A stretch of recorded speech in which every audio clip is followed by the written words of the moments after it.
Watch these hands for a second. At a counter of pale hinoki wood, a chef lifts a small portion of vinegared rice, shapes it in one continuous motion between palm and fingers, lays a translucent slice of fish across the top, and sets it down right in front of you. No announcement, no instruction, just the quiet understanding that this piece was made for right now, and that right now won't last long. Here's what reframes the whole thing. What looks like simply rice with a slice of fish on top is actually a tiny, precisely engineered structure, one built to exist perfectly for only about 30 seconds.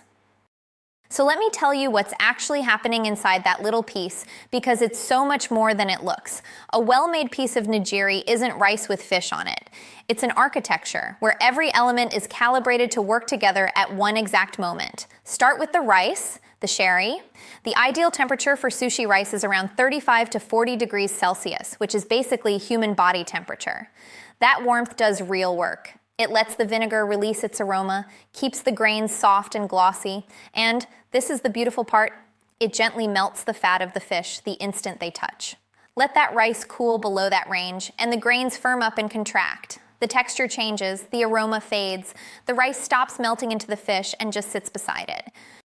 Now the fish on top, the neta, is kept cold, just above refrigeration, so it stays firm and clean tasting. And here's the genius. That contrast between warm rice and cool fish isn't an accident. It's the thermal architecture of the bite. When both reach the same room temperature, exactly what happens when sushi sits on a plate, that contrast collapses, and the piece goes flat, in temperature and in flavor. This is what a master itamai spends years learning to feel. Not just the rice-to-fish ratio, not just the dab of wasabi tucked between them, but the pressure of the hands. Press too firmly and the piece turns dense and heavy, releasing its flavor slowly instead of all at once. Press too loosely and it falls apart the moment you lift it. None of that is measured with a tool. It's felt through years of repetition. Let's walk through how this piece actually comes together and where human judgment takes over from any recipe. First, the rice. A skilled chef never just cooks a big pot and walks away. They prepare it in small batches all through service, fan it down to that body temperature sweet spot, and keep it under a damp cloth to hold the moisture. It's constant, quiet maintenance, also that every single piece leaves their hands at the right warmth. Then comes the forming, nigiri kata, and the goal here surprises people. It's not compactness.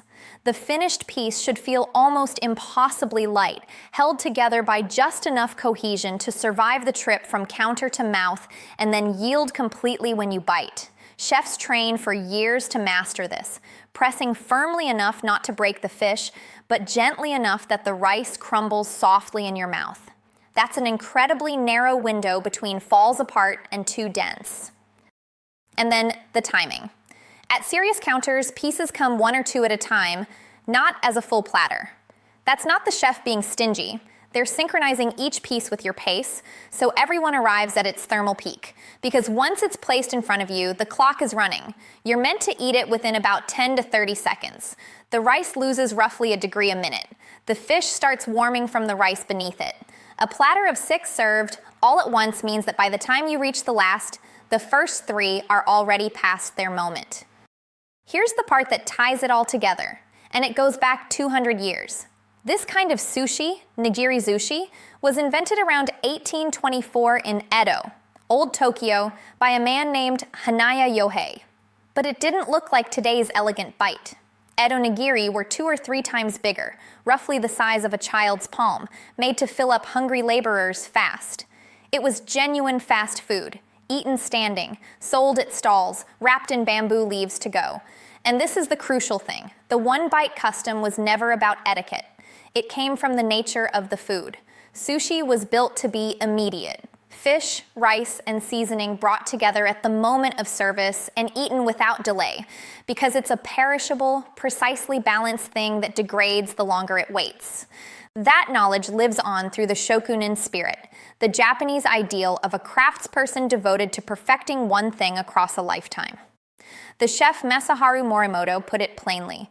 Eating nigiri in one bite is the only way to enjoy the perfect harmony of fish, rice, and wasabi. Bite halfway, and the balance is lost. When you divide the piece, the rice collapses at the cut, the fish slides, the wasabi falls away or hits too hard. What's left on the plate is no longer what the chef made. So what does all this precision actually give you? An event, one that only happens when everything arrives at once. In a single bite, there's a sequence. First the cool, clean fish, then the yielding, faintly sweet and sour rice, and then, arriving a half-second late, the gentle nasal heat of the wasabi. That whole arc only exists if you take it in one mouthful. Split it in two, and the second bite has a completely different ratio. Maybe mostly rice, the wasabi already gone. The experience the chef designed simply doesn't occur. There's a word in Japanese aesthetics, ema, the meaningful interval, the charged space between things. In sushi, the ma is that brief pause between the chef placing the piece and you eating it, a moment where 200 years of craft hang in suspension. This is not just a piece of fish on rice, it is a single, irreversible moment of craft, made to be met completely and without hesitation. If you want to go deeper into the craft and the people behind it, we've covered everything in detail over at Waden, the full technique, the history, and the producers. Link in the description. See you next time.